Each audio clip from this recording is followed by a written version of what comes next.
يا صباح الخير عليكم يا بنات، ازيكم عاملين ايه؟ يا رب تكونوا بخير. كل سنة وانتم طيبين ورمضان كريم علينا وعليكم يا رب. النهاردة ان شاء الله هنخلل مع بعض الجزر والقرنبيط. هنخلل الاتنين في برطمان واحد.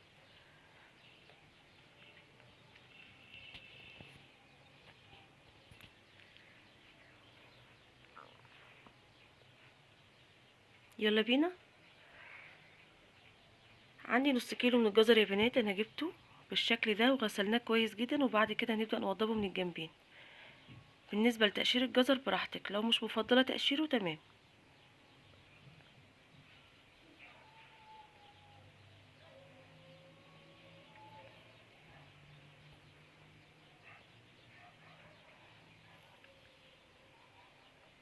بعد كده يا بنات هنقطعه تقطيع طولي بالشكل ده. عندي بقى السكينه المشرشره يا بنات هقطع بيها، لو مش موفره اقطعها بالسكينه بتاعتنا العاديه خالص. بس الشكل ده اللي احنا بنجيبه من بره.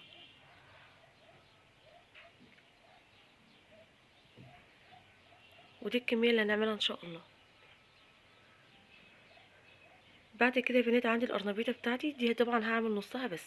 بعد كده هقطع الورقيات اللي فيها دي كلها ونوضبها مع بعض بالشكل ده.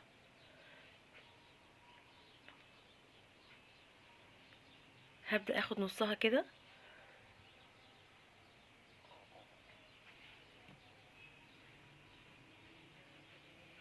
طيب بالنسبه للقرنبيط يا بنات، اهم حاجه يكون الزهره بتاعتي تكون محمله علشان ما تتهرش مني في السوى او في التخليل ان شاء الله. يبقى اهم حاجه في القرنبيط يكون الزهره بتاعتي محمله يا بنات بالشكل اللي احنا شايفينه ده. تمام.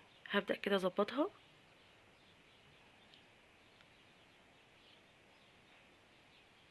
بالشكل ده. عندي بقى يا بنات حلة على النار فيها مية بتغلي، هنزل بيها بالقرنبيط لمدة من 3 ل5 دقايق. من 3 دقايق ل5 دقايق مش اكتر يا بنات. بعد كده عندي حلة تانية فيها مية من الحنفية عادي جدا، بطلع فيها بوقف عملية السوا. بعد كده هبدأ اشطف القرنبيط بتاعنا. حلو جدا. القرنبيطة بتاعتنا بعد ما بتنزل على مية سخنة بتفتح يا بنات جدا. عندي هنا لتر من لتر ونص مية. هبدأ احطه معايا من 4 ل5 معالق ملح. هبدأ هنا بس احط 4 معالق، وبعد كده لو احتاج احط المعلقة التانية. عندي هنا معلقتين من السكر. السكر يا بنات بيدي قرمشة للمخلل بتاعنا. عندي هنا معلقة من الكمون. للكمون عشان خاطر القرنبيط يا بنات ميعملش ريحة. وابدأ اقلب كويس جدا. انا هنا دقت المية بتاعتي لقيتها محتاجة المعلقة حطيتها. يبقى اللتر المية او لتر ونص المية خدوا معايا 5 معالق ملح. طيب البرطمان بتاعي يا بنات غسلته كويس جدا وتكفيه بهذا الشكل عشان تصفوا المية تماما. بعد كده هبدأ ارص الخضار بتاعي. الرص ده حسب رغبتك.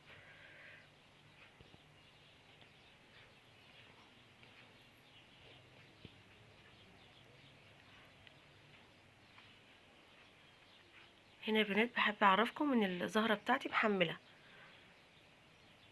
او القرنبيط بتاعي محمل.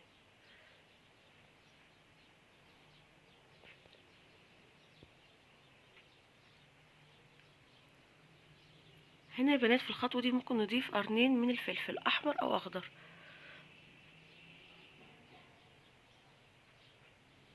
هنا بقى بحاول اكبس الخضار بتاعي علشان اطلع اي هوا منه، عشان وانا بحط المية ما يعملش بقليل يا بنات. اهم حاجة كبس الخضار في قلب البرطمان بالشكل ده.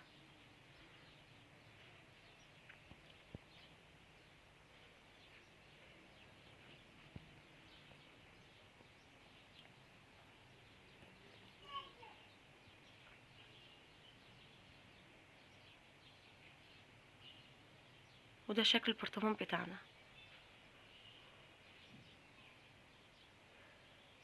حلو قوي. عندي بقى يا بنات معلقتين من هريسة الشطة بضيفهم. عندي هنا من معلقتين ل3 معالق خل. الخل بيسرع لي عملية التخليل. هنا عندي بنجر كنت بفرزاه، لو مش موجود بلاش منه. هبدأ بقى اضيف المية على المخلل زي ما انت شايفة كده. اهم حاجه الميه توصل للبرطمان كله يا بنات علشان الخضار بتاعي ما يعملش ريم، وابدا اغلق البرطمان كويس جدا واحكمه بالشكل ده. واهم حاجه قلب البرطمان علشان المخلل بتاعي ياخد طعم من كل جنب. وده شكل البرطمان بتاعنا. يا رب وصفتي النهارده يكون عجبتك، او التخليل بتاعي يكون سهل جدا عليكي. جربيه ان شاء الله هيعجبك جدا جدا. لو حابه تضيفي توم حطي.